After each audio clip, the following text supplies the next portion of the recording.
Hola, buenas Hola, tardes. buenas tardes. Hola, hola, ¿cómo Hola, están? buenas tardes. Hola a todos. Hola, Hola, hola. Hola, Buenas buenas tardes a tardes. todos, a todos.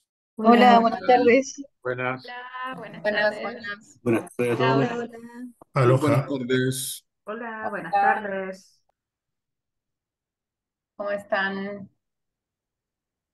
Hola, buenas tardes. Hola, hola, Alicia. Vamos a empezar a la hora, ya estamos dejando entrar a todos. Ujú.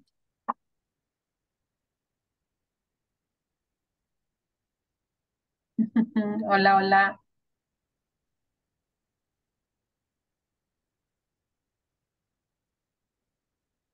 Empecemos, Empezamos, pues, ¿ya? ¿Estáis siguiendo dejando entrar Sí, sí, o- claro. o- Es que sigue llegando gente, lo estoy admitiendo a medida que van llegando, pero hay ya 78 personas conectadas. Vamos a empezar entonces. Bienvenidos. Hola, buenas tardes. Espero que estén todos bien. Y hoy día tenemos la clase número 6. Yo soy Denise Sanyan, directora de investigación y doctorado de la Universidad del Desarrollo en este segundo diplomado que estamos haciendo. Muy contento. Y hoy día tenemos a la señora Paola Mazzaro, que ella es la directora de bibliotecas de la Universidad del Desarrollo. La Paola lleva muchos años en esta función, del 2011, y ella es responsable de la gestión integral del sistema, considerando diversos ámbitos como planificación, administración de recursos humanos y materiales, elaboración y control presupuestario, desarrollo de colecciones, proyectos de tecnología de la información, alfabetización de información y relaciones institucionales y extensión. Así que con ella la dejo para que nos cuente de todo lo que esta relación que estamos haciendo ahora entre bibliotecas y ciencia abierta. So, Paola, the floor is yours. Gracias. Gracias, muchas gracias, Denise. Para mí es un placer estar acá, un gusto estar aquí. Yo por ahí veo algunas caras conocidas, así que me voy a sentir muy en confianza. Y entonces vamos a partir al tiro. Voy a compartir la pantalla para que podamos ver la presentación. Ya se ve, ¿verdad? Sí, Sí. perfecto.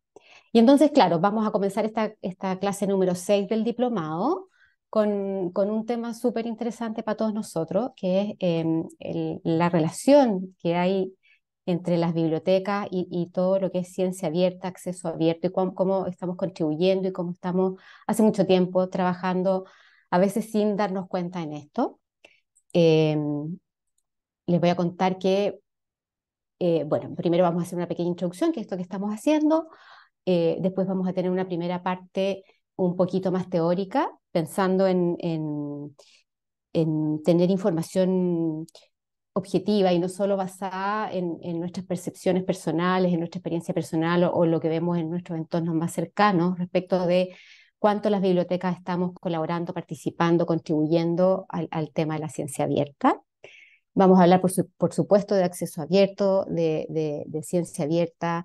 Vamos a hablar de gestión, de proyectos, de roles, de desafíos. También vamos a hablar de las dificultades que hemos tenido y de las cosas que no nos han resultado tan bien, porque de verdad creo que lo más relevante es que podamos colaborar y compartir nuestra experiencia. Yo estoy aquí hablando con ustedes hoy día, pero por cierto, estoy segura que muchos de ustedes podrían hacer estupendas presentaciones sobre este tema también. Así que de eso se trata, ¿sí? Evidentemente yo no puedo partir sin hablar algo de bibliotecas. Sé que muchos de ustedes son bibliotecarios y aquellos que no son, que no son bibliotecarios, que son investigadores o que trabajan a cargo de proyectos o que están haciendo X actividades relacionadas con este tema, sí son usuarios de biblioteca y sí las conocen muy bien. Las bibliotecas son una institución muy, muy antigua, con más de 6.000 años de existencia. Eh, y evidentemente hay una evolución tremenda, tremenda desde los orígenes a lo que tenemos hoy en día, con ciertos hitos muy marcados. Evidentemente la Internet hizo el primer cambio de paradigma, sin duda. Y lo que tenemos hoy día, si pensamos en lo que eran inicialmente, las bibliotecas estaban localizadas, tenían solamente colecciones físicas, y tenían los mismos objetivos que tenemos hoy día: conservar, preservar, difundir, dar acceso, eh, y a través de ella las personas podían encontrar y acceder al conocimiento. Evidentemente antes no eran, en los orígenes de los tiempos eran bastante poco abiertas. Hoy día están en todas partes, están en nuestros celulares, todos sabemos esto. Son generalmente una mezcla de físico y digital, donde están estos objetivos de gestionar el conocimiento. Y yo diría que como lo un poquito más nuevo que tenemos en estos últimos años es las bibliotecas desde el punto de vista de la tecnología, que tienen que tener y generar interoperabilidad entre las distintas plataformas, ¿cierto? Sinceramente no estoy segura si es un cambio de paradigma. Sospecho que estamos en un constante cambio de paradigma hace mucho rato. Y bueno, esta foto en mía es de acceso libre, la pueden usar. La traigo porque me pareció súper emocionante cuando vi esto en el Museo Británico. Y aquí está la primera biblioteca que contiene todo el conocimiento. Y si uno piensa esto, me imagino que esto era la joya en Sumeria, eh, donde están los orígenes de la escritura.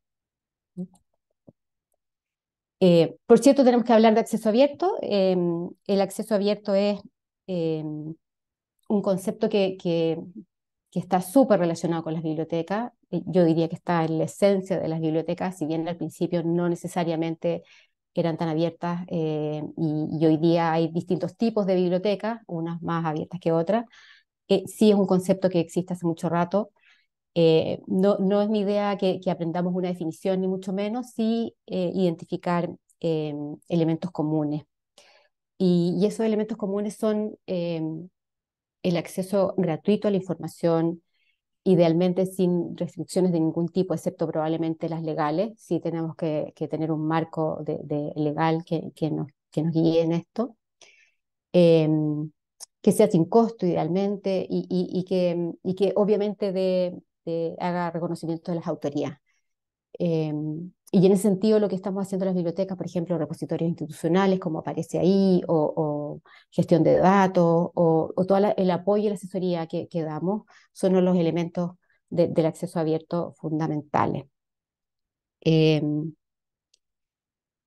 eh, Como dije, hay muchas definiciones, no es nuestro objetivo establecer las definiciones, tampoco quiero entrar aquí en detalle con la historia del acceso abierto, con sus hitos más claros, que son la iniciativa de Budapest, que en el fondo permitió establecer los principios fundamentales del acceso abierto, por ahí por el año 2000, eh, o la Declaración de Berlín, el año 2003, que permitió eh, hacer declaró que las investigaciones financiadas con fondos públicos deberían ser de acceso abierto. Sí, me parece que es interesante hablar también de cómo fueron pasando las cosas en el año 2000, del 2000 en adelante. La década del 2000 tuvo muchísimos cambios con el inicio de directorios, repositorios de acceso abierto que se siguieron desarrollando. Eh, también el desarrollo de las licencias Creative Commons, que permitieron en el fondo hacer registros del contenido y definir qué tipo de licenciamiento los autores quieren dar, los autores investigadores quieren dar a su productividad. Eh, y otros hitos importantes en el fondo, el acuerdo Deal en Alemania el año 2019, que fue un acuerdo entre instituciones académicas y Springer para poner contenido en acceso abierto. Tampoco voy a entrar al tema de las definiciones. Si alguien tiene una duda con algo de eso, igual podemos conversarlo. Eh, pero sí quiero decir que hay tipos de acceso abierto, el verde, el dorado, híbrido, y también hay otros conceptos que a veces eh, parecen mezclarse un poco, eh, como es el acceso público, datos abiertos, datos de investigación, metadatos, etcétera. Durante todo el diplomado sé que han visto estos temas y por lo tanto no voy a entrar a hacer este tipo de definiciones que además están al alcance de todos nosotros si hacemos una buena búsqueda en distintas fuentes. Em, También pensando en que no queremos hacer una definición así perfecta de ciencia abierta, porque pasa lo mismo que con acceso abierto, hay muchísimas definiciones. Lo que sí es súper importante es identificar los elementos comunes, eh, y y decir que me parece que estos conceptos han venido como haciendo un ajuste y hoy día hay alguna coincidencia en ciertos elementos como, bueno, estamos hablando obviamente de conocimiento científico, de todas las disciplinas, que esté disponible, accesible y reutilizable para todos, inclusiva, colaborativa, probablemente hay otros elementos más en las distintas definiciones, pero estas son las que uno ve que se repiten y aparecen en todas las definiciones. Y el término colaborativa a mí me gusta muchísimo y tiene esa bajada de que la producción, del proceso de productivo de la ciencia debe ser colaborativo, creo que lo es, y, eh, y también en el fondo en la difusión está la colaboración, en cómo se hace difusión de la ciencia en las distintas etapas. Eh, esta, esta definición que aparece ahí en inglés, lo primero que les quiero comentar es que no la dejo en inglés, no porque me parezca más bonito hacerlo así, sino porque aprendí mientras hice este diplomado el año pasado de uno de los profesores, eh, que si bien uno puede tener un manejo más o menos bueno del inglés escrito o de lectura, en ciencia, para los investigadores, el manejo del inglés es bastante más exigente y preferí no traducirlo en el fondo. Y sí, obviamente, eh, les puedo comentar y seguramente ustedes ya la leyeron, me parece interesante la definición, más por la pregunta que hay al final que porque la definición misma en sí. O sea, en el fondo, este autor dice que la ciencia abierta es la práctica de hacer que todo en el proceso de descubrimiento esté total y abiertamente disponible, creando transparencia e impulsando más descubrimientos, al permitir que otros se basen en los trabajos existentes. Y él mismo se pregunta, pero ¿esto es ciencia? ¿Acaso esto no es solo ciencia? Y en verdad me parece que es así. Lo que parece haber cambiado es el entorno, son los agentes, así que, por supuesto que esto es para que lo conversemos durante las preguntas, al final de cada bloque. Y bueno, los actores clave también están ahí en la literatura en general. Me parece que hay una bibliografía de la OECD que los identifica así súper y los define.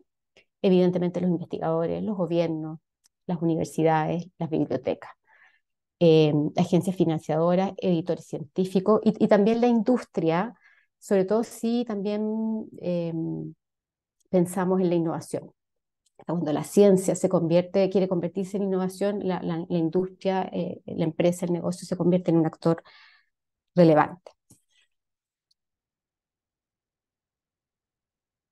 Em, bueno, pero juntemos todos estos conceptos. ¿Qué pasa con las bibliotecas, el acceso abierto y la ciencia abierta? Bueno, pasa que todos estamos haciendo cosas, que de verdad creo que hay avances, pero a mí particularmente me surgen más preguntas que respuestas. Em, y, y si nos basamos solo en opiniones y en el entorno, podemos tener diagnósticos equivocados. Y por lo tanto, lo primero que hice y que hacemos siempre los bibliotecólogos es revisar bibliografía. Y en ese sentido podemos ir eh, esbozando algunas respuestas respecto de lo que está pasando o qué es lo que podemos hacer o cómo podemos mejorar o cómo podemos contribuir más en cada etapa. Bueno, en esta lámina eh, vemos qué es lo que está pasando en los últimos años con el número de publicaciones en acceso abierto. Esto es algo que nosotros sabemos, pero quise aquí poner un poco como de evidencia concreta. La primera tabla es de un artículo del año 2021 y que está basada en las publicaciones indexadas en Scopus en el área de ciencias sociales y que muestra entre el 2012 y el 2020 un incremento permanente que parte en un 15% y termina en un 33% de las publicaciones en acceso abierto versus el total de publicaciones de cada año. Y en la tabla que está al ladito vemos un ejercicio que está hecho en este mes, ayer, anteayer, en WOS, y que te muestra lo mismo, la evolución de las publicaciones en acceso abierto versus el total, y vemos que se refleja la misma dinámica. Los porcentajes aquí van desde el 28%, el 29% en el 2012 y al 2020 en un 52%. Es importante que les mencione que el objetivo de esto no es comparar las dos fuentes en absoluto, sino que mostrar la tendencia de la publicación en acceso abierto. Y, y la verdad creo que probablemente esta tendencia se mantenga al menos, si es que no va a seguir creciendo. ¿Sí? Y bueno, otra realidad objetiva en el fondo es el tema de repositorios de datos de investigación. Aquí tenemos también en este mismo artículo una tabla que está vista de R3Data.org, que es un portal de repositorios. Este artículo es del 2021 y muestra, bueno, los países que tienen más repositorios y la tabla siguiente muestra las áreas en las que hay más repositorios. Si uno mira hoy día o este mes, hace este mismo ejercicio en el fondo en R3Data, se va a encontrar que la tendencia es más o menos la misma. Estados Unidos sigue arriba en el primer lugar con un número más grande de repositorios. Hay algunos cambios, por ahí Canadá se ubica en el tercer lugar ahora y Chile tiene cinco repositorios y está ahí, digamos, dentro de la tabla, igual aparece, ¿no? Esta tabla no está completa. Repositorios de datos inscritos aquí. Tal vez hay otras instituciones que tienen y están haciendo, probablemente sea así, repositorios de datos y solamente faltaría quizás inscribirlo y hacer parte de esta red que hay que tratar de hacer. Eso también es como una buena práctica según lo que uno puede leer, ver, conversar. Los repositorios de Chile, así como dato, el repositorio de datos de investigación de la Universidad de Chile, el de la NIP, por supuesto, el de la Universidad Andrés Bello, apareció un repositorio que se llama eFish, que es una alianza entre Alemania y Chile, que es un repositorio del área genómica, y la USACH también tiene un repositorio que son los cinco que les mencionaba, están inscritos en R3 Data. No pretendo decir que todos tenemos que hacer repositorios de datos, esto es parte de lo que podemos conversar durante las sesiones de preguntas. Eh, Mi mirada en general tiene que ver con que las bibliotecas tenemos que entender cuáles son las necesidades del entorno, pero también cuáles son las misiones, visiones, las necesidades de nuestras instituciones y, y pensar bien cuáles proyectos son los que realmente logran el equilibrio entre el esfuerzo que implica este proyecto, por atractivo que nos pueda parecer. A veces uno se entusiasma mucho con algo porque ve que se está haciendo en todas partes y es algo tan bonito y tan interesante, pero hay que lograr un buen equilibrio entre los resultados de ese esfuerzo, el aporte de ese esfuerzo y lo que implica, y antes de tomar la decisión, porque hay muchísimas iniciativas que pueden agregar valor en este ecosistema, entonces hay que considerar eso.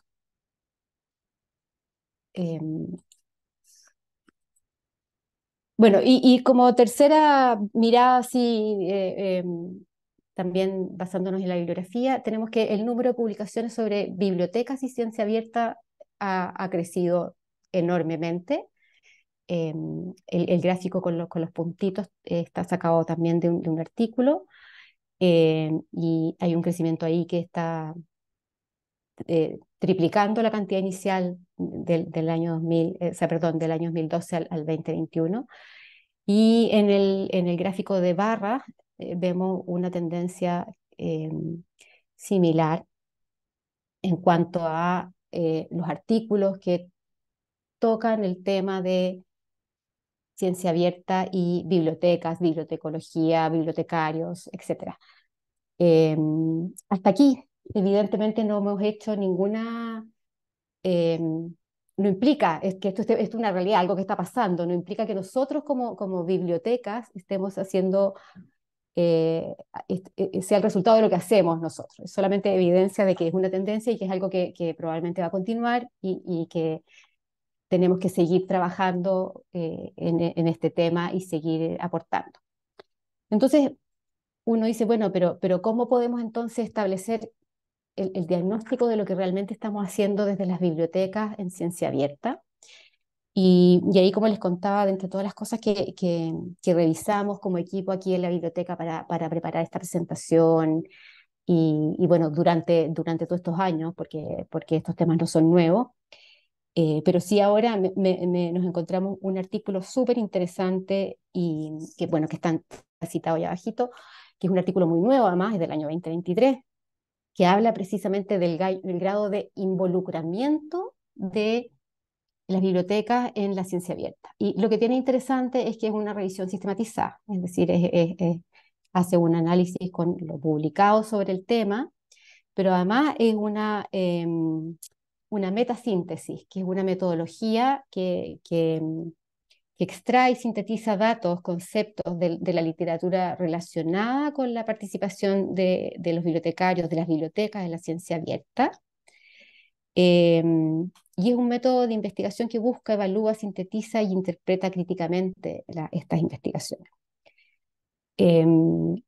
Además, lo que tiene es que es una metodología súper estructurada con 4 pasos, que es partiendo por definir bien la pregunta de investigación, eh, y con una estrategia súper estructurada y que identifica además criterios de inclusión o exclusión y juzga la validez de los artículos. Entonces, eh, llega a los resultados que son más pertinentes y relevantes respecto a este tema, y en este caso es de cuánto es cuán involucrados están las bibliotecas con la ciencia abierta. Y entonces hace esta selección de estos 65, llega a 65 publicaciones. Me parece que, no me acuerdo bien, pero me parece que la mayoría son artículos, pero creo que hay por ahí 2 documentos de otro tipo. Y este gráfico muestra la distribución por año, en el fondo, y también se ve la misma tendencia, en el fondo. Una cosa que por ahí, por el 2012, empieza como a dispararse, 2011, 2012 se dispara.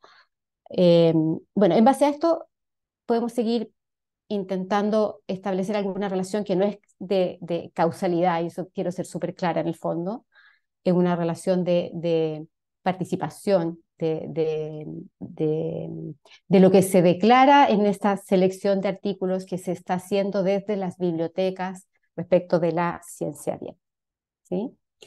Y entonces, bueno, aborda varias categorías, pero las 4 principales que les quiero mostrar a continuación son los aportes en acceso abierto, los aportes de la biblioteca en gestión de datos de investigación, en recursos educativos abiertos y en ciencia ciudadana. Y vamos a identificar ahí en el primer gráfico lo que está pasando con las bibliotecas y el acceso abierto. En este caso estamos hablando no de porcentaje, sino de una proporción. Esto es una cosa que tiene que ver como con la metodología en el fondo. De estos 65 artículos, el mismo artículo puede tener información de lo que se está haciendo en distintas, o sea, va a estar contado 2 veces en el fondo, por eso esto no suma, es una proporción, no un porcentaje así de sumar 100. Lo quiero aclarar porque a veces puede confundir eso en el gráfico. Entonces, evidentemente lo que más se está haciendo son repositorios, estamos construyendo y manteniendo repositorios institucionales, y proporcionando ahí también el servicio de autoarchivo. Y sin duda es una de las prácticas más comunes, principalmente que se da en bibliotecas académicas. Bueno, también ahí hay un paréntesis que al basarse en este artículo, en esta revisión, en este metaanálisis, eh, ellos tomaron el universo de bibliotecas académicas. Entonces, vale decir que si este mismo estudio se replicara y se modificara, por ejemplo, y se hiciera con otro tipo de biblioteca, por ejemplo, bibliotecas de investigación, quizá alguna de estas barritas cambiaría de orden, probablemente. El segundo gráfico, perdona, yo a lo mejor debería haber mirado un poquito cuáles son aparte de los repositorios, bueno, los temas de sensibilizar sobre el acceso abierto, principalmente investigadores, Eh, y esto lo podemos hacer y lo hacemos, en el fondo, todos los bibliotecarios en las instituciones.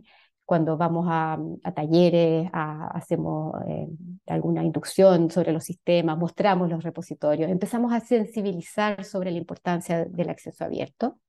También colaboramos, no necesariamente eh, estamos a la cabeza de los distintos proyectos, pero siempre estamos tratando de formar parte de esos equipos en las plataformas de revistas de las instituciones.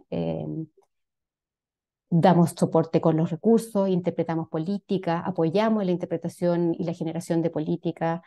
Respecto al financiamiento, probablemente ayudamos a buscar fuentes de financiamiento.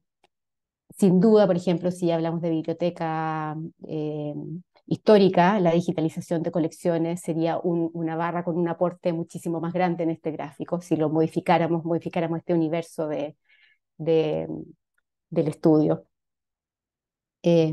Gestión y seguimiento de los APC, de los costos, por apoyo en eso a los investigadores en la gestión de los costos, y sin duda gestión de derechos de autor. Eso. En este segundo gráfico vemos lo que pasa con la gestión de los datos de investigación. Otra vez tenemos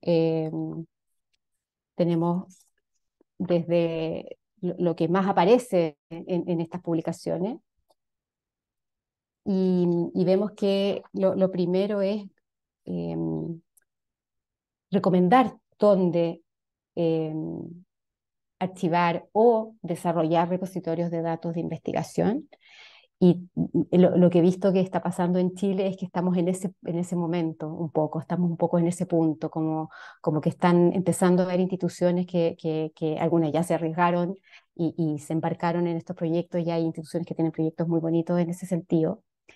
Y están empezando además a hacer algo súper interesante, que es formar parte de redes, en ese sentido, de redes que son colaborativas tanto en el apoyo y en la comunicación de buenas prácticas.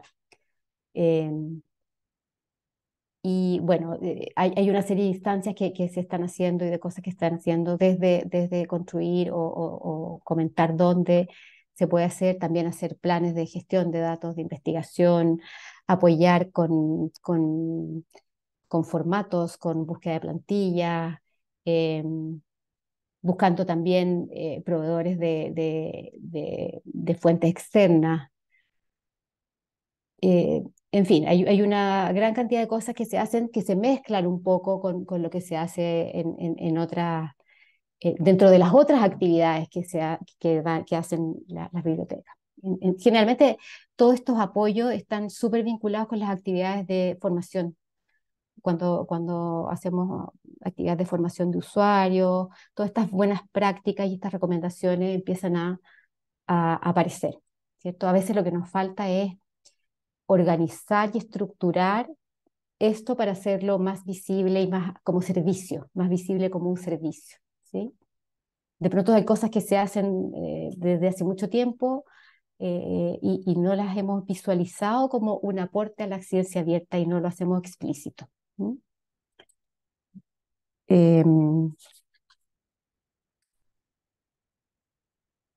También tenemos, bueno, todo lo que tenga que ver con el recursos educativos. Ahí nos cambiamos un poquito a, a la parte docente, más docente. Los repositorios, por ejemplo, tienen una existencia eh, a veces anterior a todo este movimiento de ciencia abierta y biblioteca, y son una plataforma que está disponible también para la producción docente, que no está en las revistas de investigación necesariamente.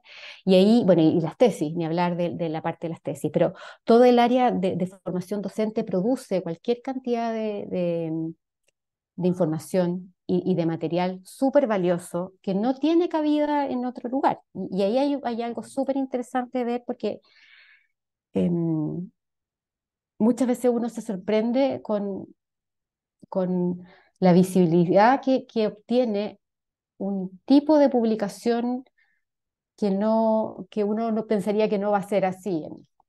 Y esto se da precisamente porque son materiales que no van a estar disponibles en otro lado. O sea, cuando un profesor hace un proyecto docente, bueno, nosotros tenemos una alianza también con la unidad de apoyo a la docencia, y ellos tienen un concurso de proyectos docentes que financian interiores, un concurso interno, financian, financian estos proyectos, y esos proyectos hicimos esta alianza, son depositados en nuestro repositorio, y esa es una comunidad del repositorio que tiene una alta visualización. Y entonces está haciendo algo que, que logra llegar finalmente a las personas a través de esta vía en la que nosotros colaboramos y ofrecemos.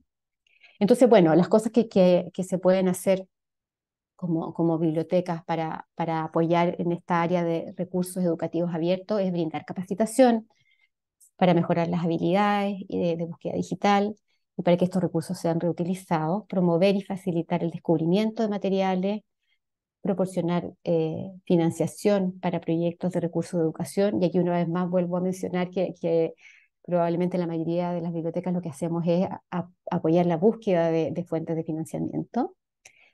Eh, bueno, el número 4 es que este aporte también con los repositorios. Participar en la evaluación y en la recolección y en la preservación y el mantenimiento de estos recursos y involucrarse en la curatoría de estas colecciones, y también crear nuevos recursos educativos. Eso también es súper importante. Dentro de las bibliotecas tenemos que desarrollar, si es que no lo estamos haciendo, eh, personas que tengan la capacidad de desarrollar buenos recursos educativos de manera de que nuestros usuarios en el fondo, y ponerlas a su disposición, buscar canales nuevos. Eh, ahí tengo que mencionar que a veces hacemos cosas con una mirada muy de bibliotecólogos, y tenemos que aprender a cambiar la mirada eh, para que sea de usuario final y simplificar a veces estos materiales para que lleguen a ajustarlo y adaptarlo a los nuevos lenguajes de los nuevos usuarios, sin duda de los más jóvenes, de todas maneras. O sea, cuando hablamos del pregrado, por ejemplo, tenemos que simplificar lenguajes, tenemos que ser más directos, tenemos que usar recursos atractivos. Y bueno, formulación de políticas una vez más en esta área también aparece. O sea, tenemos que estar presentes y acompañar en la formulación de políticas institucionales respecto de este tema también.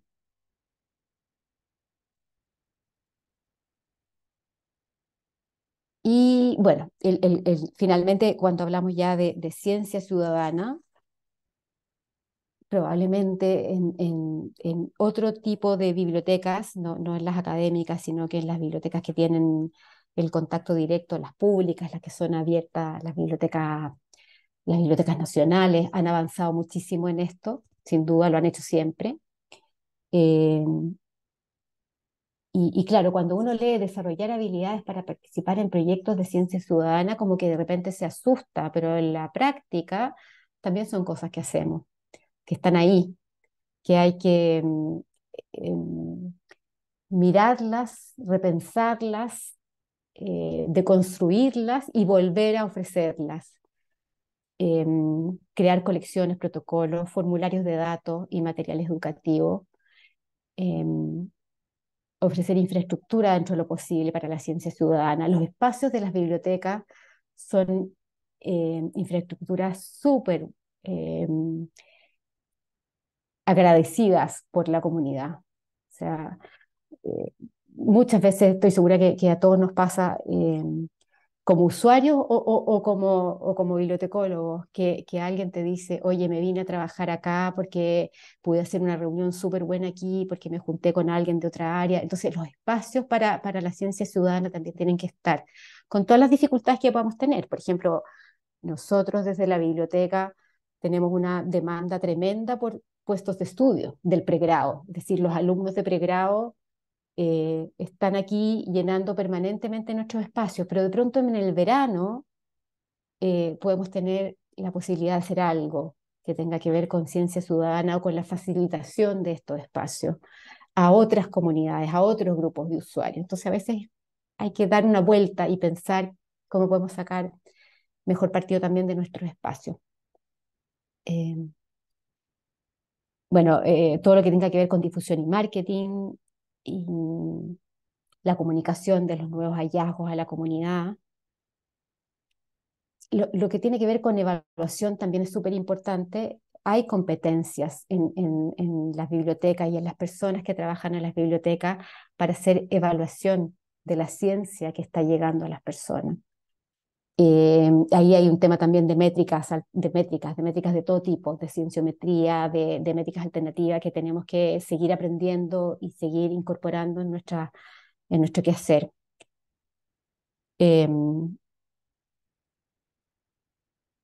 Eso con ciencia ciudadana.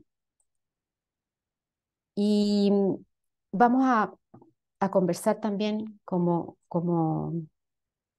les mencionaba, también de las cosas que son más difíciles, de las que no nos resultan tan bien, o de aquellas que nos producen eh, insomnio en la noche a veces, o que nos entusiasman cualquier cantidad, pero que no sabemos cómo abordar.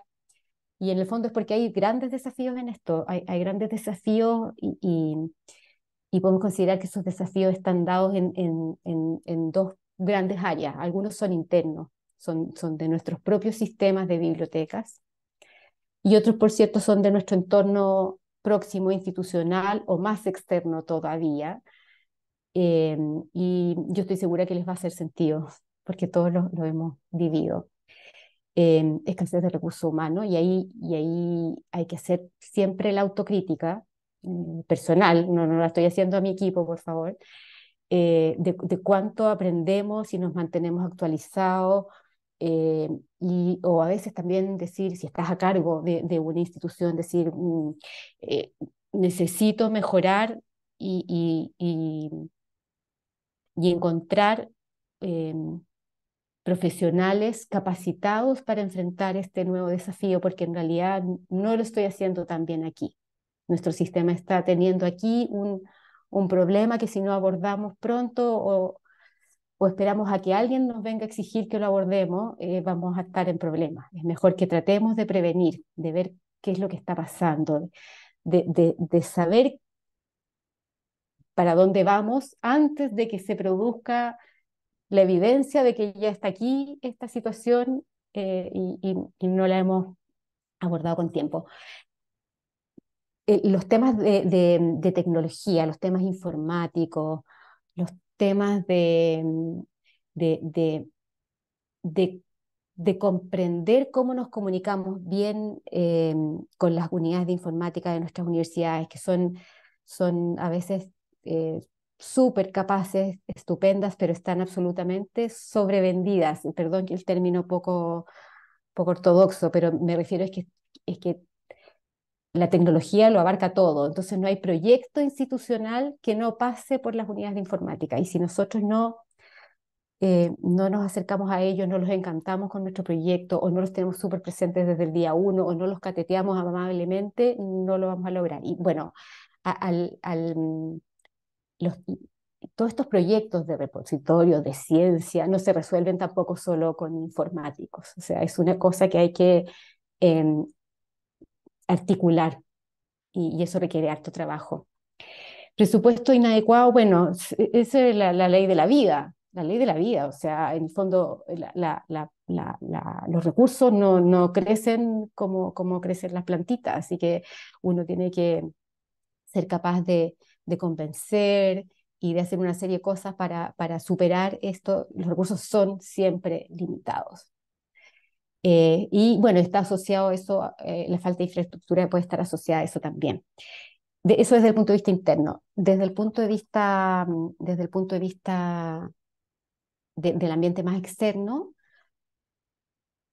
no quiero que esto suene como a quejas, ¿ah? Falta de apoyo de la comunidad académica, porque a veces no hemos explicado bien qué es lo que queremos hacer. Y entonces, obviamente, la comunidad académica tiene otras prioridades. Falta políticas, lineamientos institucionales integrales o a veces desconocimiento, porque a veces esas políticas se están haciendo en alguna unidad y nosotros tenemos que ser capaces de salir de nuestro espacio de confort y ir a integrarnos a esos equipos. Bueno, y ni hablar de los temas relacionados con derechos de autor y de autorchivo, que es algo que hay que conocer, comprender y conocer y comprender y abordar de la mejor manera posible, sin duda. En la parte verdecita, ahí hay algunas ideas de cosas que tenemos que hacer, que hacemos, que es como para abordar estos problemas. Bueno, hacer buena gestión. Cuando digo gestión, es que también voy a ser un poco coloquial aquí, hay que gestionar en todas las direcciones. De pronto uno tiene que gestionar para arriba también. Tiene que ser capaz de entender que esa persona, ese rector, ese vicerrector, tiene un montón de cosas relevantes que llevar adelante. Y si nosotros no somos capaces de, de explicar la importancia de lo que creemos que estamos haciendo, entonces eh, imposible que él se dé cuenta. Tenemos que gestionar también eso. Tenemos que generar redes en todos los niveles, internas y externas. Y eso a veces es difícil, ¿ah? Y ahí también vuelvo a hablar de mí, no estoy criticando a mis equipos ni a mis compañeros bibliotecólogos en otras instituciones. Estoy hablando de nuestras limitaciones. Un paso súper importante es tener conciencia y trabajarlas. Entonces, con calma, de a poquito, eh, midiendo, midiendo los impactos y las consecuencias de lo que vamos haciendo, tenemos que trabajar eso, es súper importante. Y tenemos que comprender súper bien nuestros entornos, las instituciones a las que pertenecemos, cuáles son sus objetivos, porque tampoco es llegar aquí y embarcarse en cualquier cosa, hay que ser responsables también con eso.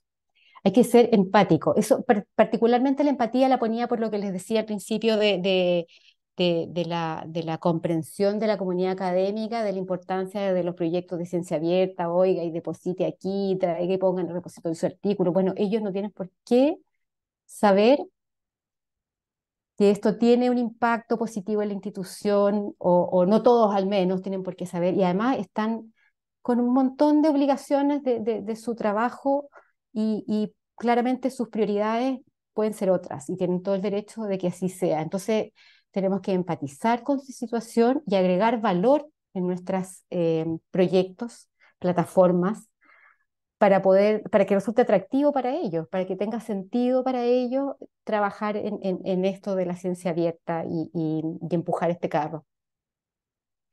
Comunicación, por supuesto, alianzas, aprendizaje permanente. O sea, si ustedes me preguntan a mí qué cosa es lo que hay que hacer sí o sí, siempre en todo orden de cosas, y aquí ahora con mayor razón, es eso, aprender y capacitarnos, capacitar a nuestros equipos. Yo no sé si debería ser parar aquí, Daniel. Sí, sí, estamos en la hora. Perfecto, paramos aquí y, y no sé si va a haber preguntas ahora o al final. Mira, por el chat no tengo preguntas, así que si es que alguien quiere aprovechar de hacer preguntas ahora, lo podemos hacer. Si no, lo dejamos para el final. Como quiera. Parece Dos que nos vamos a preguntas. buscar. Llegaron dos Llegar. correos. Vamos, vamos. Es de María, perdón, Angélica Barroso, y dice lo siguiente. Primero, en términos prácticos, ¿cómo han enfrentado los desafíos de las nuevas competencias que deben desarrollar los bibliotecarios para profundizar en ciencia abierta, sobre todo el tema de competencias tecnológicas? Y en ese mismo hilo, ¿cómo se ve impactado el perfil del bibliotecario que hace gestión de recursos de información en este escenario de ciencia abierta? Eh, sí, es una súper buena pregunta. ¿Cómo lo hemos hecho? Vamos, que bueno, toda la segunda parte es un poco compartir la experiencia. De verdad que vamos a ser súper honestos en esto. Lo hemos enfrentado con harto esfuerzo. Nosotros somos un sistema de biblioteca chico en términos de recursos humanos, súper chico.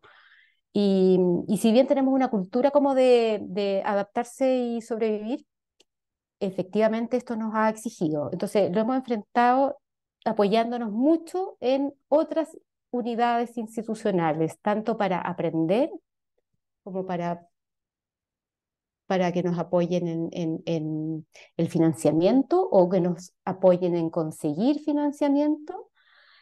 Eh, y también, bueno, hemos tenido que preocuparnos de estudiar de todas maneras. Ahora, desde el punto de vista de tecnológico, esto que conversábamos de, del bibliotecario informático en el fondo. ¿Ah? No lo digo como alguien que estudió las dos cosas necesariamente, porque eso es súper escaso. ¿Ah? O sea, les quiero comentar que nosotros tuvimos un bibliotecario informático, fue maravilloso, y en esa oportunidad hicimos un cambio de versión de DSpace con él, porque es maravilloso tener a alguien que habla los dos lenguajes con quien no tienes que buscar un intérprete para poder entenderlo. Esa es la primera parte. Y la segunda parte es cómo nos ha afectado al bibliotecario de... sóplame ahí esa parte. Dice, ¿cómo se ve impactado el perfil del bibliotecario que hace gestión de recursos de información en este escenario de ciencia abierta? Ya, vale, vale. Yo te diría que se ve impactado súper positivamente, pues, porque se ve apretado. Entonces, eso te obliga, yo creo que el estrés mueve al ser humano, eso te obliga a darle, a aprender, a buscar ayuda o como equipo, como biblioteca, a decidir si tienes que reforzar con alguien más. Yo creo que ha sido un impacto positivo, porque igual hemos tratado de cuidarnos, o sea, y además la institución también nos cuida, efectivamente, y bueno, estas alianzas, nosotros tenemos una alianza súper virtuosa con la dirección de investigación, súper virtuosa. Eh, y, y entonces este impacto, que si bien ha sido estresante y tensionador, es entretenido también y nos ha permitido mejorar. Gracias, Paola. No tengo más preguntas, así que dejemos el break desde las 16:50 hasta las 17. ¿Te parece? Perfecto, perfecto. A las 17 nos vemos. Ujú. Entonces nos damos esta pausa a partir de ahora. Vale.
¿Ya estamos?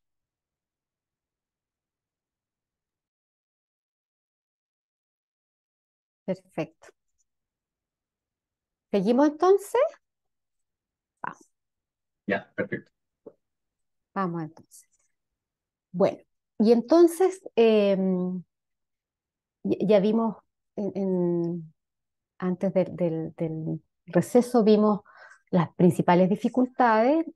Entonces ahora vamos a ver como el camino también basado en la bibliografía que hemos revisado y por supuesto también en lo que sabemos y en la experiencia que tenemos eh, del quehacer.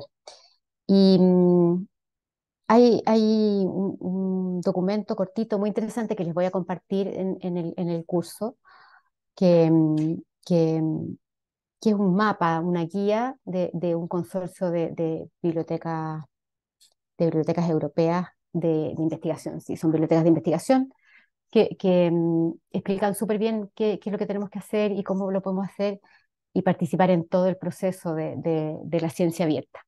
¿Mm? Participar y colaborar. Y bueno, se refiere principalmente que hay tres principios claves que son transparencia, sostenibilidad y colaboración. Transparencia en todo el ciclo de investigación, eh, incluida la información de publicación de costos y de revisiones abiertas por pares, entre otras cosas. Eh, Habla también de la sostenibilidad, el apoyo. ¿Mm? Perdón, el segundo principio es sostenibilidad, eh, que los resultados de la investigación en el fondo deben ser sostenibles y para eso tienen que estar con metadatos estandarizados y bien descritos en plataformas que sean permanentes, que estén ahí eh, para los años siguientes. Disculpa, Paola no Y, está compartiendo pantalla ay, en la perdón, presentación. sí, me entusiasmé, perdón. Están adivinando la diapositiva. Ahí va. Ahora sí. Ahí Perdón. sí. Es solo una. Y lo otro, perdón, voy a aprovechar que no cerré mi puerta, la voy a cerrar. Denme un segundo. Sí, por supuesto.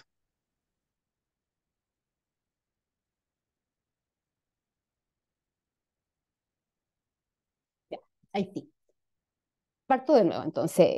Como les decía, esta pequeña publicación que les voy a compartir, que habla de un camino que publica este consorcio de bibliotecas de investigación europeas. Y habla primero de tres principios fundamentales que son transparencia, sostenibilidad y colaboración. Entonces, en lo que se refiere a sostenibilidad, tenemos un rol súper importante que estamos ejerciendo de toda la vida, en el fondo, que es a través de los metadatos, de las catalogaciones, de la descripción de las publicaciones o de los documentos, eh, permitir que sean recuperables y dando acceso a ellos, pero además eh, teniendo presente que ahora tenemos que considerar todo lo que tiene que ver con identificadores persistentes. Eso es súper importante. Identificadores persistentes tanto a nivel de publicaciones como también a nivel de investigadores, ¿no? Como el ORCID, por ejemplo, u otros que puede haber. Eh, y por supuesto, la colaboración. Yo no puedo estar más de acuerdo con eso, en el fondo. El espíritu de colaboración a nivel local, regional y global, ojalá. Y sé que en Chile se están haciendo cosas en ese sentido y me alegra muchísimo.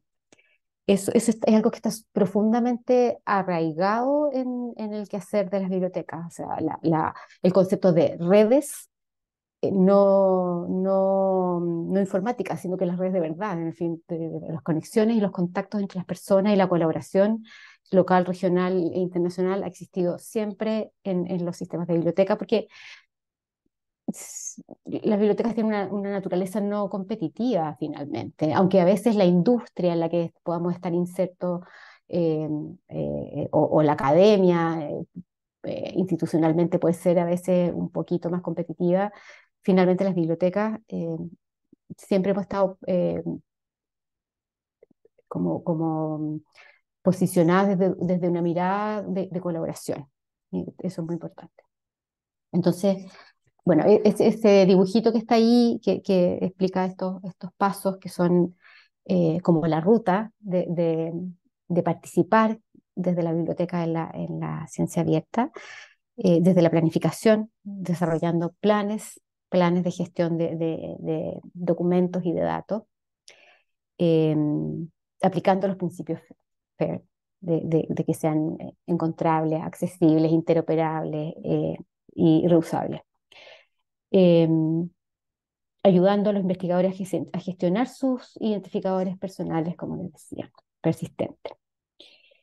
Y aquí les quería comentar que podemos apoyarlos desde los repositorios también con sus identificadores personales como el DOI y también con el handle a nivel persona. Eso es algo que también lo vamos a mirar cuando miremos en concreto un poquito del repositorio. Proporcionar apoyo a través de dar acceso principalmente a portales de información y bases de datos.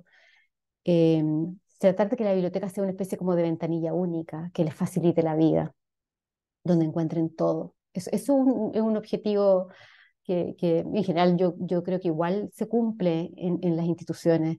Es que cuando hablamos de búsqueda de información, la biblioteca tiene sistemas estructurados y tiene servicios bien planificados que le permiten a los usuarios llegar a lo que necesitan. Bueno, gestión, sin duda, todo lo que estamos hablando.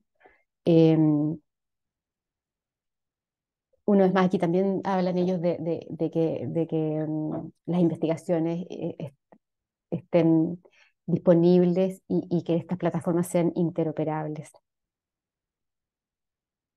Apoyar en todo lo que tenga que ver con capacitación, proyectos de capacitación y desarrollo de infraestructura, como los repositorios de publicaciones y de datos.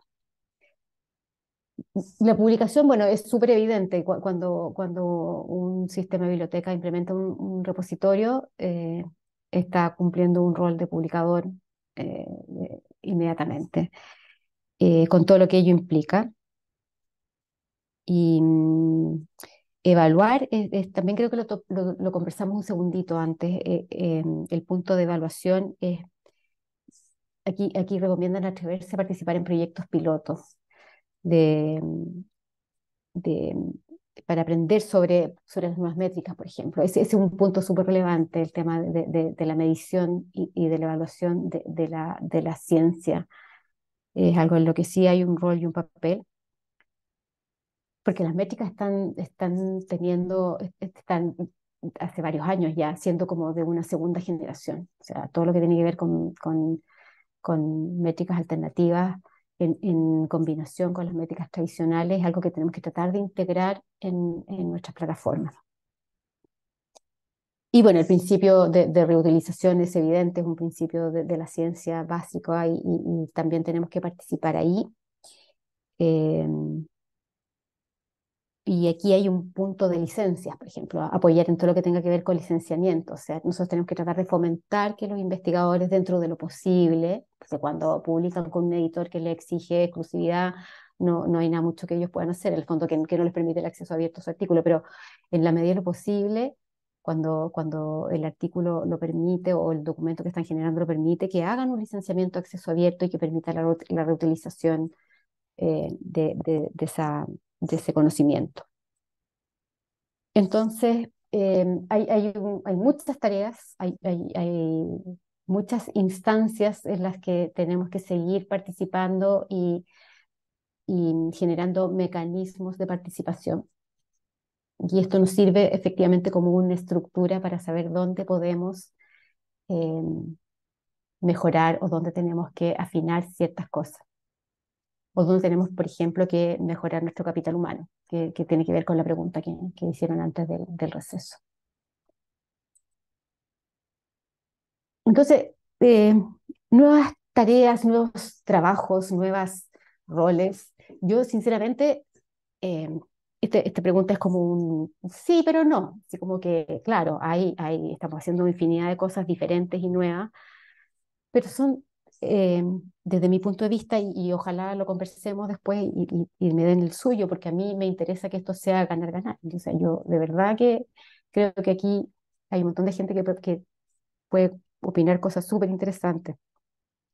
Yo creo que estos roles de planificación, de gestión de proyectos pertinentes, de participación en creación de políticas, de educación y formación continua, de comunicación y mediación, de armar redes, de evaluación de recursos, de asesoría y apoyo, son roles que son históricos. Son históricos y en distintas proporciones, medidas, en general se hacen. Probablemente a veces se hacen de manera muy informal, de manera muy en algunos casos es activo y se participa abiertamente y se forma parte de los grupos de trabajo, pero en otra hay una cosa así como media informal, media de la relación más de la biblioteca como el lugar donde la gente genera conversación, del café, y lo que hay que hacer es estructurarlos un poco y formalizarlos quizás un poco.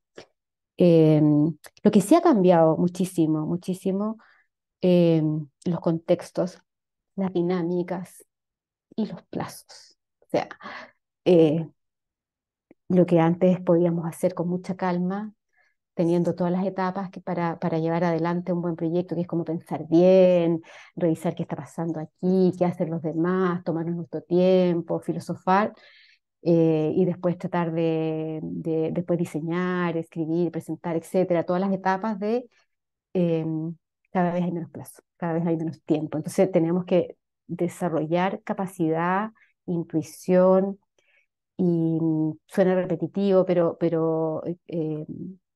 esta necesidad de salir como del espacio propio y ir al de otro y ver qué están haciendo en otras áreas de las instituciones.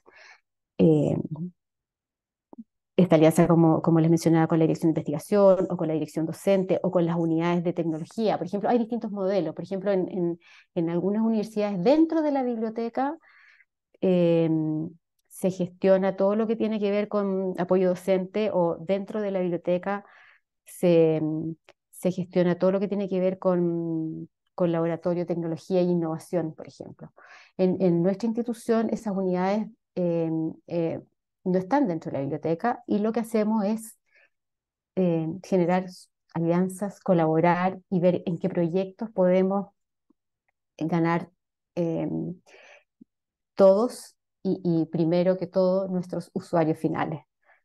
Eh, Eso respecto de eh, como estos nuevos roles. Bueno, hablemos un poquito de los repositorios institucionales, porque honestamente creo que sí hay ahí un par de cosas que hemos hecho ahora en este último tiempo, que si bien no son tan diferentes de las que han hecho otras personas, sí hay un par de hitos y un par de cosas que quiero compartir en el fondo con ustedes, porque sospecho que puede haber interés en eso. Eh, bueno, los repositorios institucionales existen hace muchísimo rato. Este enlace es de, si vamos a ir al enlace a ver si, creo que tenemos tiempo para ver eso de todas maneras. Eh, Tengo que cambiar para acá. Bueno, este es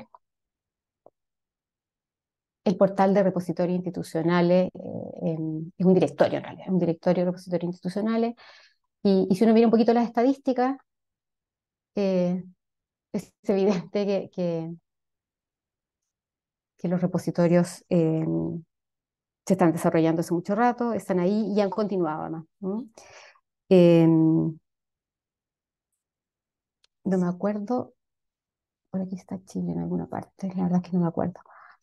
Bueno, por países, por software que se utiliza para repositorio, y en el fondo está clarísimo que DSpace sigue siendo uno de los software más usados para repositorio, y probablemente el que estamos usando, diría yo, en Chile también mayoritariamente.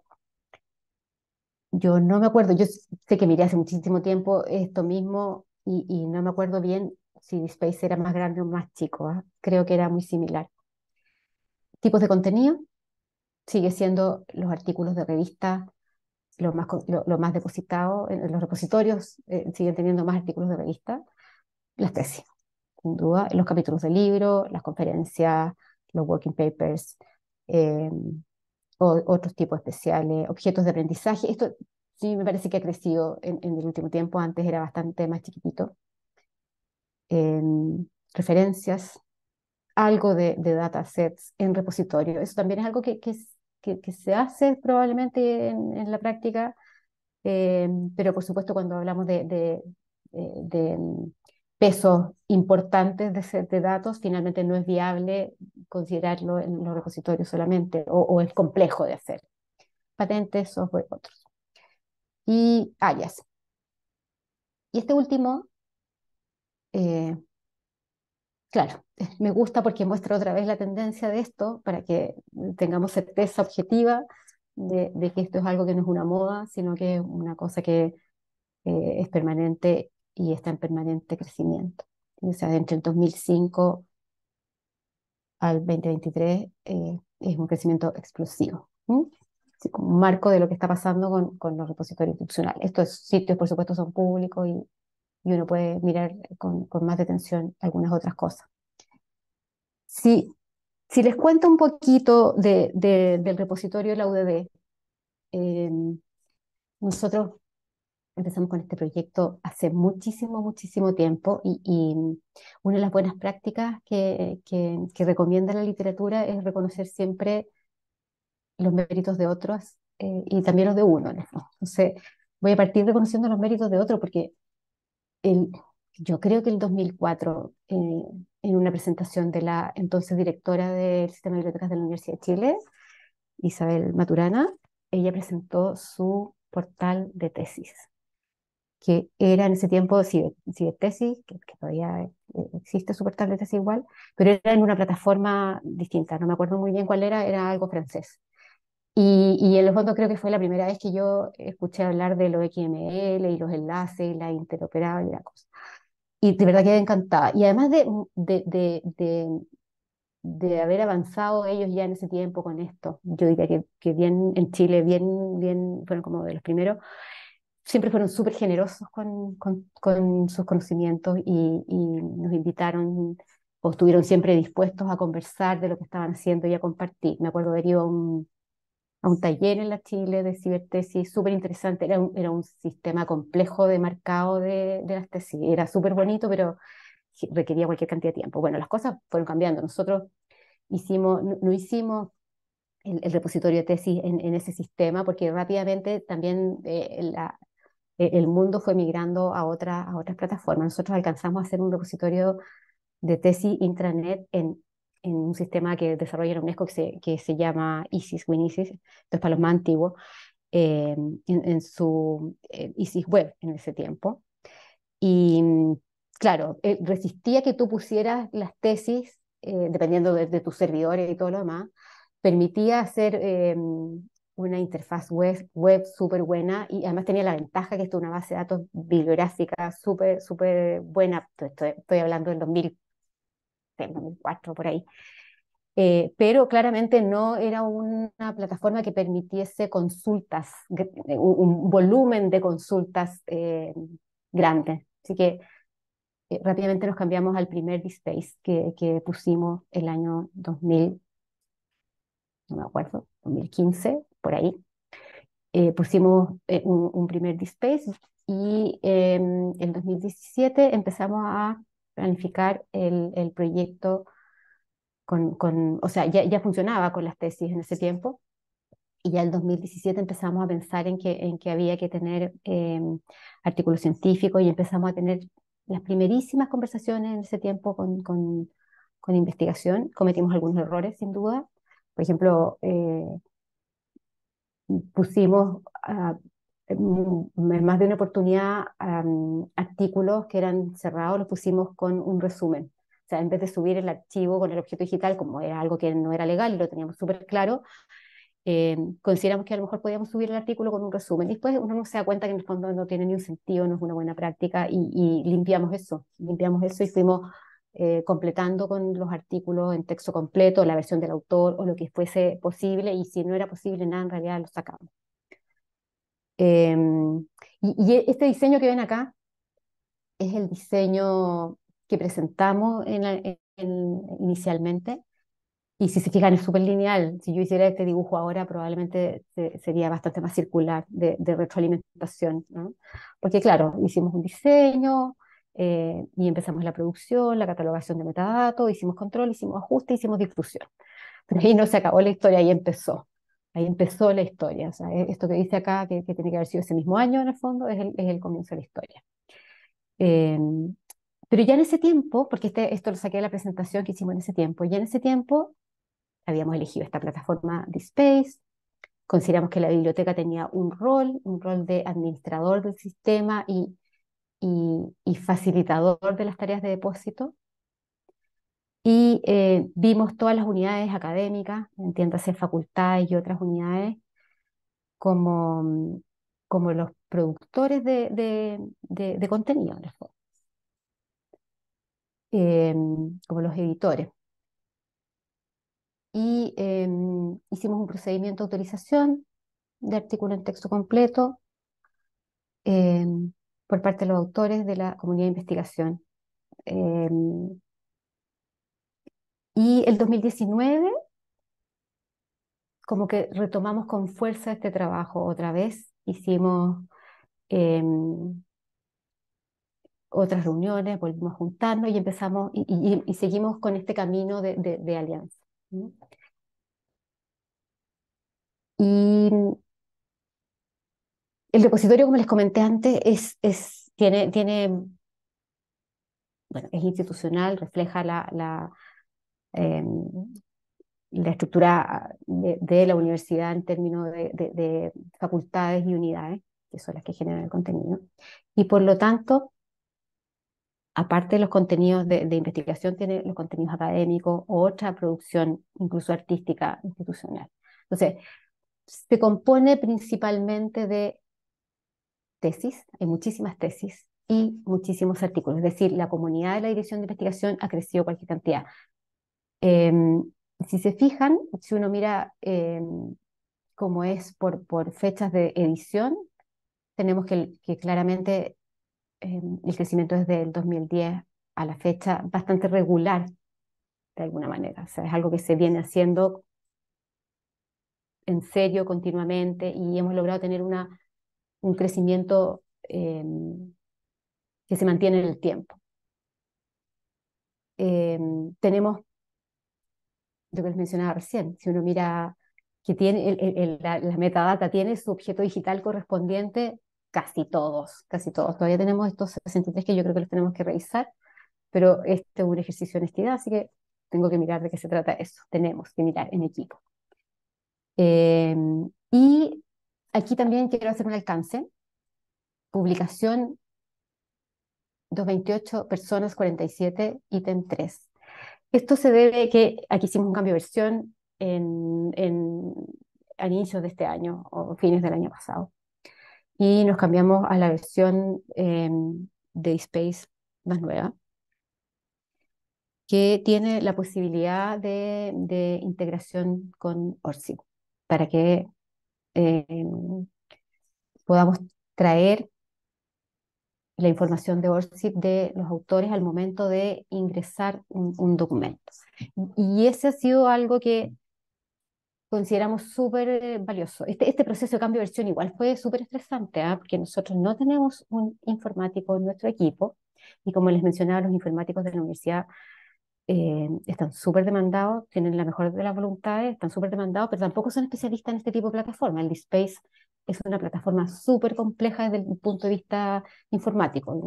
Me lo han dicho las personas de informática de acá y otros informáticos. Y por lo tanto, eh, lo que hicimos fue ver qué externos nos podían dar el servicio de migración. Nosotros ya trabajábamos con la empresa que elegimos, trabajamos en el portal en el sistema de gestión de la biblioteca con ellos.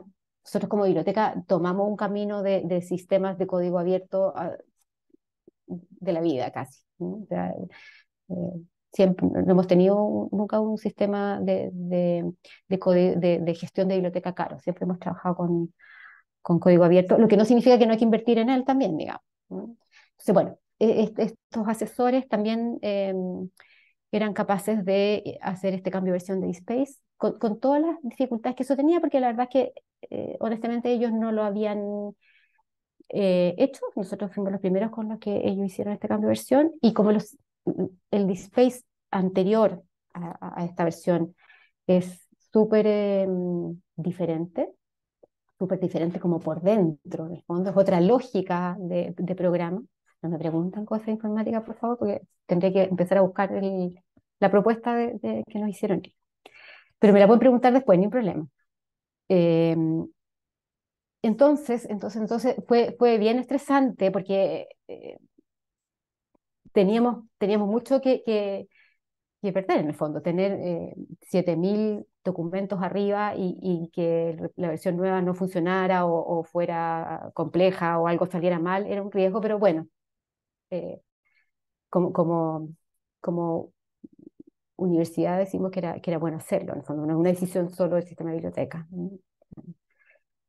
Y resultó bien, fue complejo, sufrimos un par de meses, tuvimos que eh, generar de nuevo, por ejemplo, todo nuestro material de apoyo para las personas que depositan. Nosotros tenemos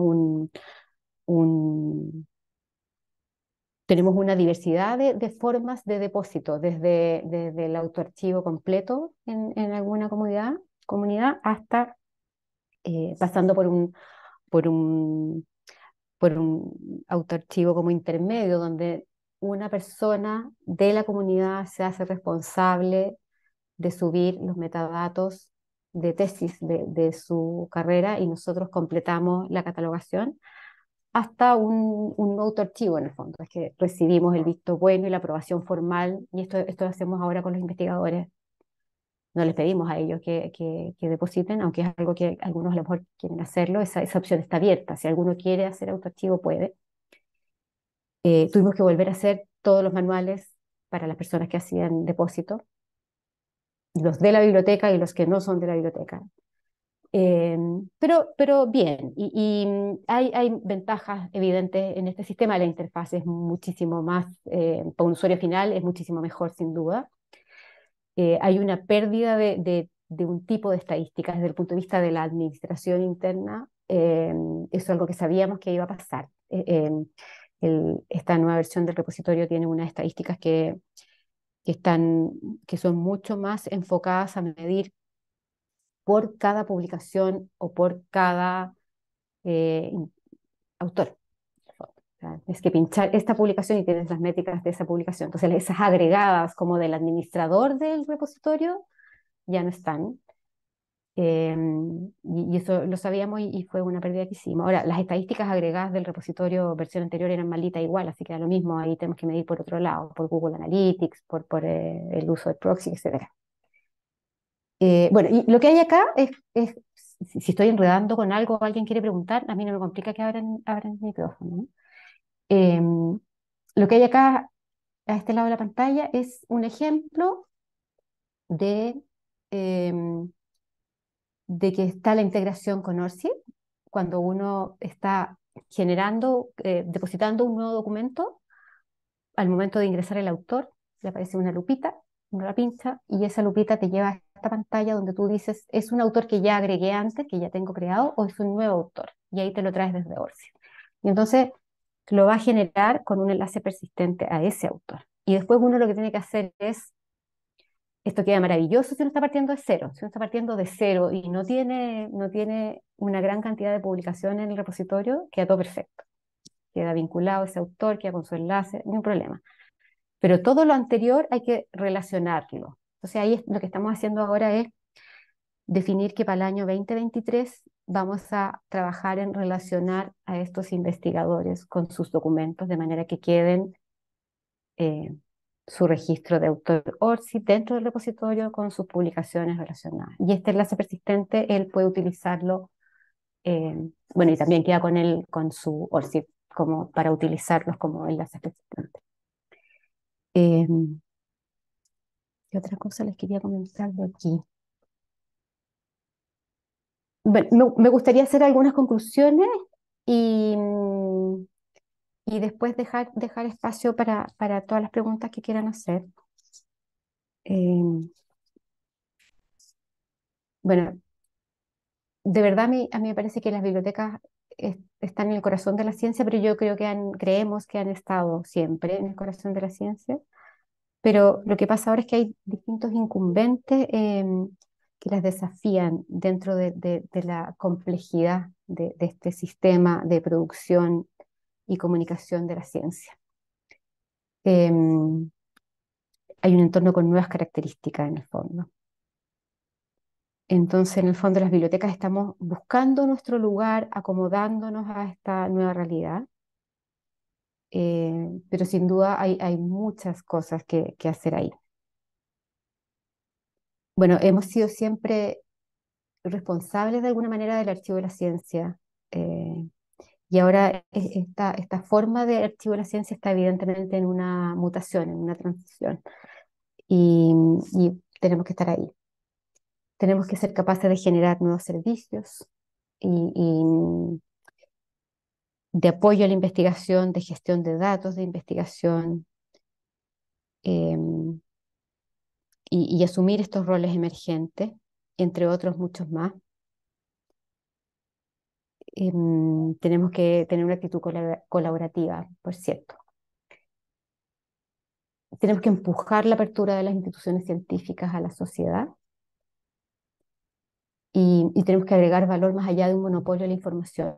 Y esto a mí me hizo mucho sentido, esto efectivamente lo leí por ahí también, en uno de los artículos, porque es verdad que desde que las publicaciones, las revistas están disponibles en base a datos bibliográficas, las revistas, los libros están disponibles en base a datos bibliográficas, las bibliotecas a través de las suscripciones de alguna manera hemos tenido como el monopolio del acceso, del poder.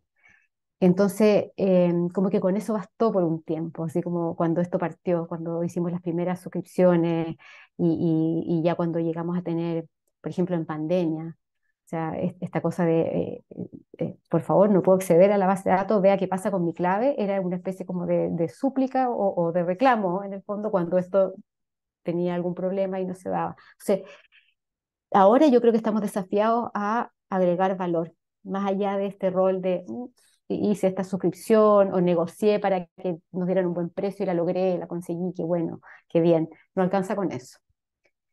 Eh, Evidentemente tenemos que seguir haciendo esto que estamos haciendo ahora, ser promotores activos de la ciencia abierta. Aquí hay todo un movimiento, hay una red que se ha formado y que está siendo activa. Aquí me refiero no solo en la UDD, me refiero a todas las universidades están en eso. Em, y como mensaje final, igual les quería dejar algo que de verdad creo. O sea, no queda otra que seguir preparándose, aprendiendo y adaptándonos continuamente. Las posibilidades están ahí, mucho más al alcance de la mano que antes. De pronto el problema es enfocarse y no perderse. A mí me ha pasado muchas veces que creo que algo va por un lado y, y hay que salir de esta percepción personal que tenemos a veces de las cosas y hay que tratar de ser como realmente hacer ciencia con estas decisiones en el fondo. Decir, a ver, ¿por qué creo que esto hay que hacerlo? Hay que cuestionarse o ¿por qué creo que esto no hay que hacerlo? ¿No? Eh, Hay demasiado por hacer y eso es un problema. Eso es un problema también. O sea, hay que enfocarnos. No sé si hay tiempo para mostrar un segundo el repositorio. Eh, bueno, la bibliografía, como les digo, se la voy a compartir de todas maneras. Eh,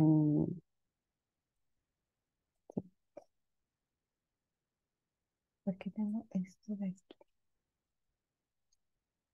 Bueno, nosotros tenemos el repositorio institucional, eh, eh, repositorio.ud.cl, pero para tratar de ayudar y ver de una manera muy simple cómo podíamos agregar un poco de valor. el repositorio también es como no tenemos informáticos aquí adentro, no tenemos a quien pedirle, oye, cámbiate esto cada 5 minutos, porque todo eso igual puede tener un costo para nosotros, en el fondo. Y lo que hicimos fue en nuestro sitio web eh, hacer un enlace para poder agregar la información más elemental respecto de lo que es y de qué recomendaciones más generales le damos al usuario que está entrando y que lo quiere conocer. Y aquí, bueno, está la parte de autorización para los artículos de la comunidad de investigación. Esto es algo que conversamos y se define siempre en conjunto, sí o sí, con la dirección de investigación. Y, y a veces eh, ajustamos algo de manera de que para el investigador sea la mejor forma posible en el marco de la ley y de lo que el repositorio requiere. O sea, de lo que no queda otra que hay que hacer. Eh, y hicimos estas cajitas para que sea más fácil visibilizar las comunidades. Una vez que pinchamos una, nos vamos a la plataforma repositorio propiamente tal, sin que para el usuario final sea un estrés encontrar esta dirección o mirar esta interfaz que probablemente no es tan bonita, aunque sea una versión más nueva. Entonces, como les mencionaba, tenemos esta estructura de comunidades. Y aquí abajito les quería mostrar lo de la integración con ORCID. Y estos son los autores que se han ido creando al agregar documentos de su autoría y enlazar y traer el registro ORCID. Entonces, podemos mirar cualquiera, pero estoy tratando de buscar.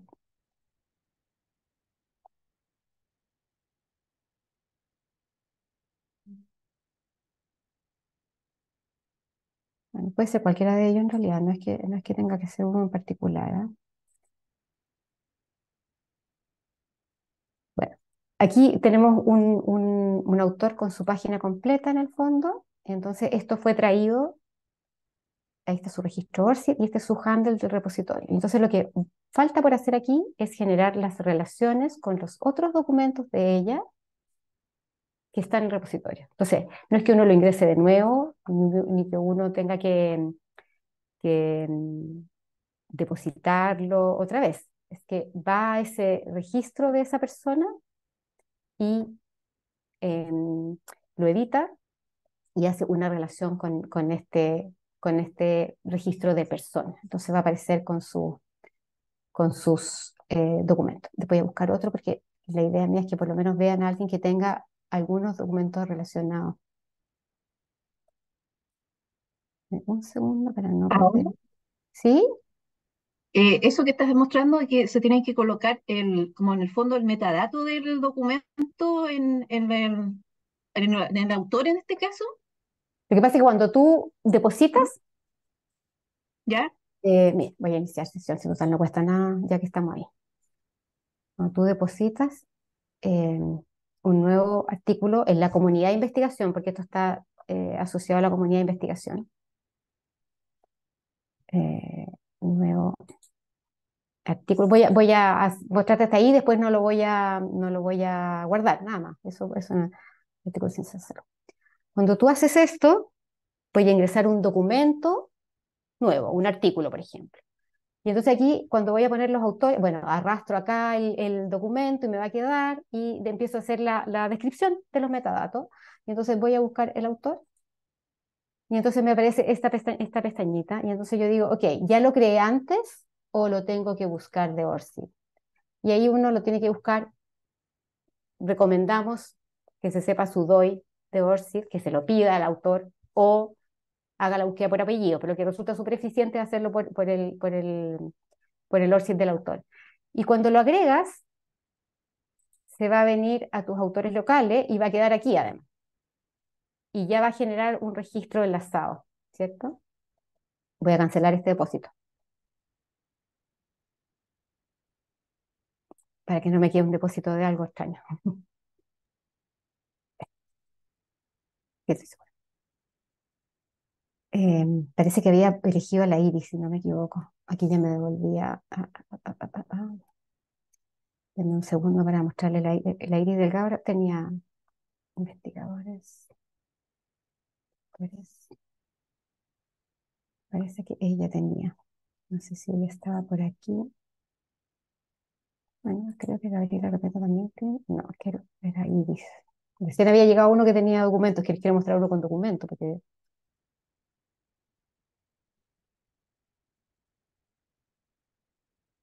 ella.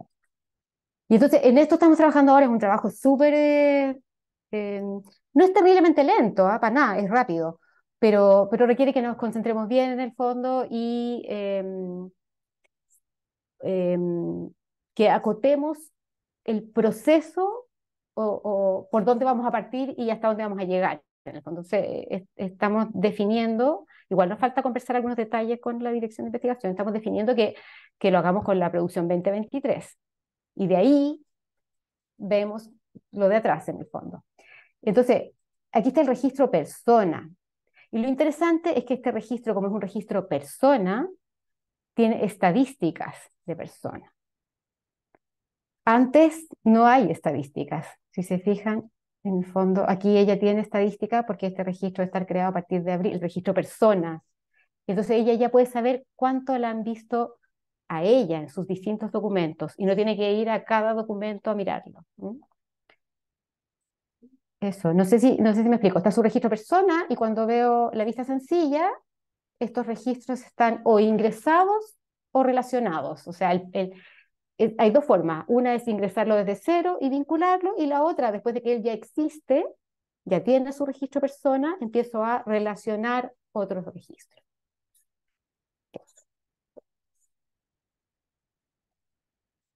No sé, Daniel, cómo estoy con el tiempo. Yo creo que podríamos parar por si hay preguntas, porque Sí, de vamos verdad que súper me bien con el interesa la tiempo conversación. y llegaron varias preguntas que son más técnicas respecto al repositorio y te las voy a comenzar a leer Vamos a ver. para avanzar. Mira, partamos por la de Pablo Venegas que dice, ¿qué papel juegan las bibliotecas en la inteligencia artificial? Y si las bibliotecas exploran actualmente la ingeniería en prompting para la búsqueda de información. Qué buena pregunta. Mira, nos salimos un poquito del tema, ¿ya? Yo no tengo ni una expertise en esto, pero déjame mostrar, o sea, no quiero aburrirlo, pero tengo guardado en mi gestor de referencias bibliográficas, donde guardo lo que me interesaría leer, un artículo de un español que está hablando del chat GTP y el rol del bibliotecario, lo que hacemos los bibliotecarios. Ahora, si tú me preguntas a mí, estamos súper desafiados, porque igual que muchas otras, muchas otras profesiones, muchas otras áreas de trabajo, eh, podemos ser reemplazados en cierta medida, y de hecho yo creo que como referencista, si uno lo piensa, lo que pasa es que hay que desdramatizarlo, porque así como la inteligencia artificial puede reemplazar los bibliotecarios en algunos aspectos, se abren otras cosas que tenemos que hacer, así que no hay que sufrir con eso. O sea, el rol de referencista está medio reemplazado. O sea, yo voy a confesar que yo miré para preparar esta presentación el chat GTP y me dio lindas respuestas, ¿ah? No usé ninguna finalmente, pero me dio lindas respuestas, bien estructuradas, súper interesantes.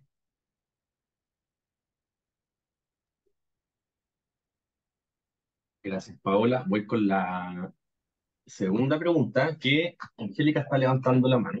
Vale. Angélica Barros. Bien, le voy a dar el pase para que active su micrófono y puedes hacer tu pregunta, Angélica.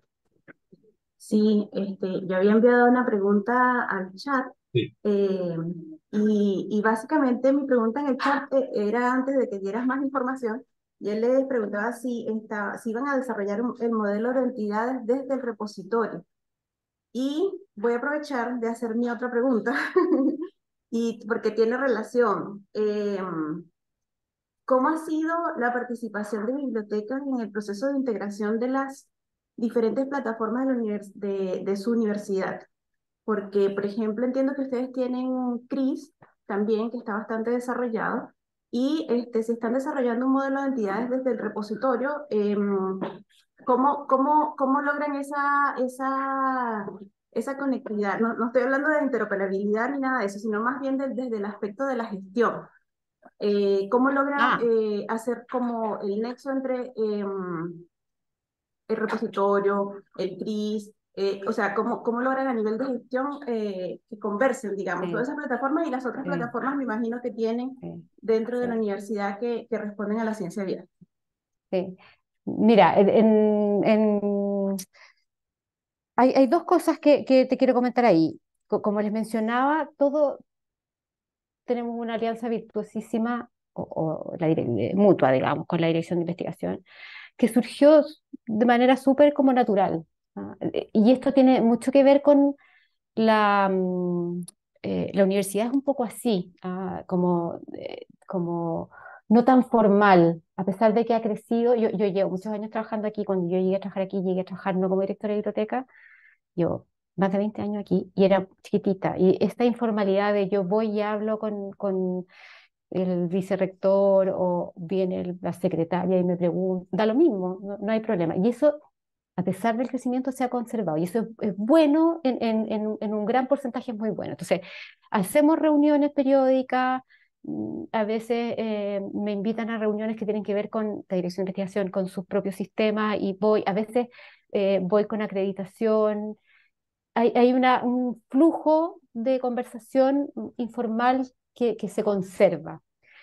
Eso lo hacemos desde el punto de vista como de las relaciones humanas. ¿Ah? Ahora, ahí probablemente Denise a lo mejor quiere complementar algo, pero respecto del CRIS también es algo que se conversó y que yo en el fondo no decido en absoluto, pero que sí estuve en esas conversaciones. O sea, fui como considerada y yo se lo agradezco un montón.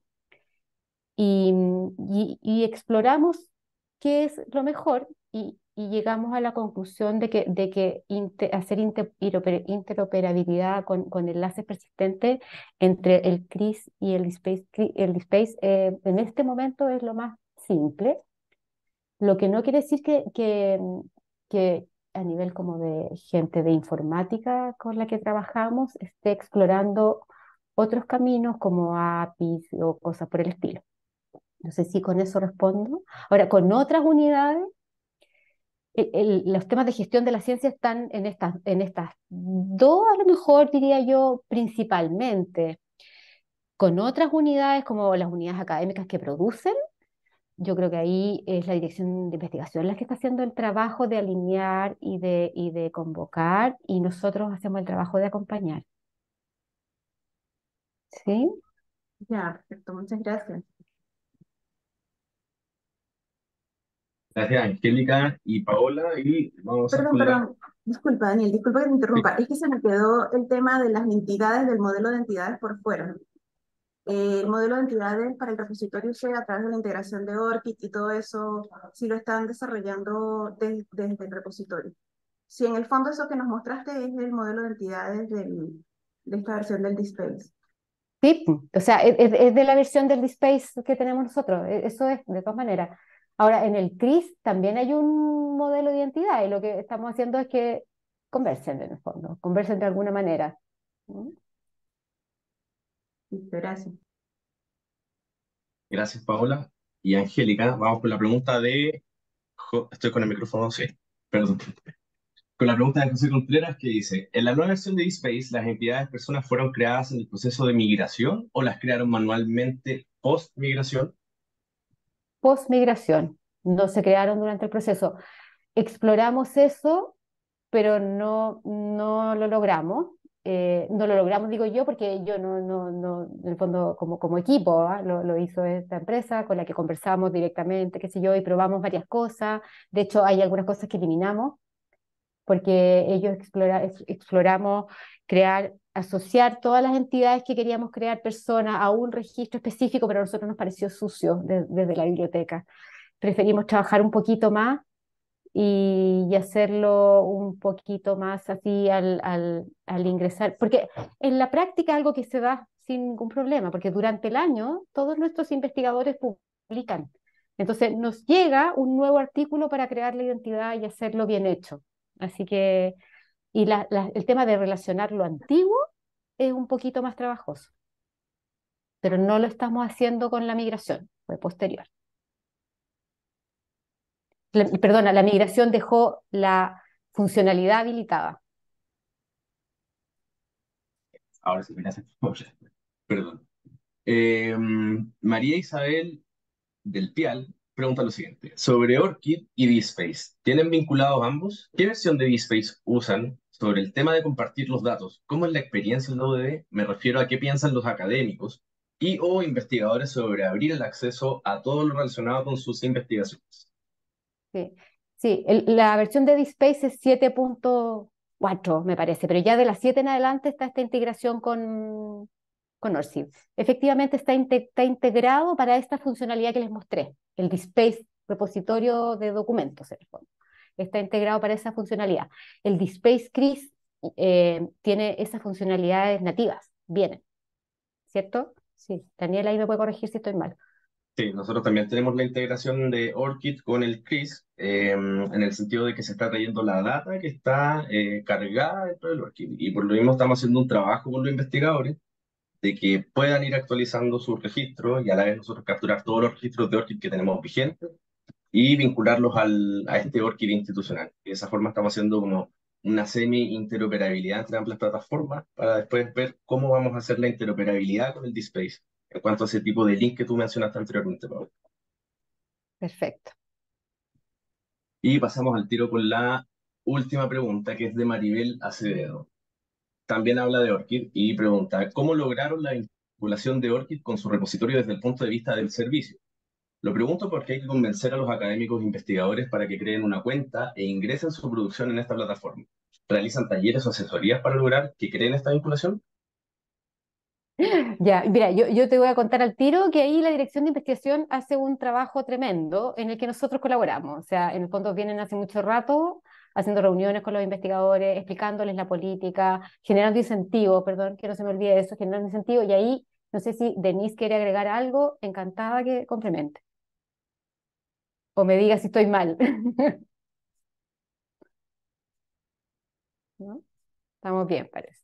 No, son incentivos, son zanahorias y latigazos, son las dos cosas, digamos. Lo hemos ligado en la creación del ORCID, que lo tienen que tener para recibir los incentivos de publicación, para postular a los concursos. Se lo hemos incluido en todo lo que podemos para que tengan, y ahora hemos logrado que ya todos los investigadores tengan ORCID. Lo estamos haciendo con los alumnos de doctorado también, y ahora con todos los médicos que trabajan con nosotros también de la clínica alemana. Eso ahora ha sido lo más difícil.